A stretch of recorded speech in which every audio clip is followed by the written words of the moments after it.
ഈശോയിൽ ഏറെ സ്നേഹമുള്ളവരെ, സ്വർഗത്തിൽ കുഞ്ഞുങ്ങളെ ജനിപ്പിക്കുന്ന ഒരു വിശുദ്ധ കുച്ചറേസ്യ, ഫ്രാൻസിനെ ഞെട്ടിച്ച ഒരു കൂട്ട കൊലപാതകം. ഹെൻറി ഫ്രാൻസിനിയാണ് കൊലയാളി. അദ്ദേഹം ജയിലിലടയ്ക്കപ്പെട്ടു, മരണശിക്ഷയ്ക്ക് വിധിക്കപ്പെട്ടു.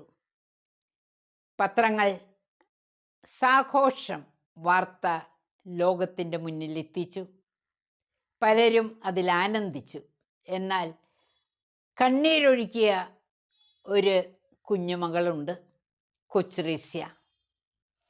അവൾ ത്യാഗമെടുത്ത് ആ ആത്മാവിനു വേണ്ടി പ്രാർത്ഥിച്ചു. ഒപ്പം അടയാളവും ചോദിച്ചു. വധ ശിക്ഷയുടെ ദിനം വന്നു ചേർന്നു. കൊല കളത്തിലേക്ക് നയിക്കപ്പെട്ട ഫ്രാൻസിനി ക്രൂര മനോഭാവത്തോടെയാണ് പോയത്. എന്നാൽ ആ ശിക്ഷ നടപ്പാക്കുന്നതിന് തൊട്ടു മുൻപ് അടുത്ത് നിന്ന വൈദികനോട് ഒരു കുരിശുരൂപം ചോദിച്ച് 3 പ്രാവശ്യം തിരുതരെ ചുംബിച്ചു.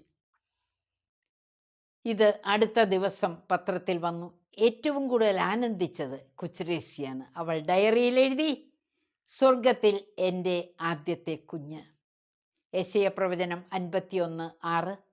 ഞാൻ നൽകുന്ന രക്ഷ നിത്യമാണ്, മോചനം അനന്തവും. നമുക്കും ഇങ്ങനെ സ്വർഗത്തിൽ ആത്മാക്കളെ ജനിപ്പിക്കാൻ കഴിയട്ടെ എന്ന് പ്രാർത്ഥിക്കുന്നു, ആശംസിക്കുന്നു. എല്ലാവരെയും ദൈവം കൃപ കൊണ്ട് നിറയ്ക്കട്ടെ. ആമീൻ.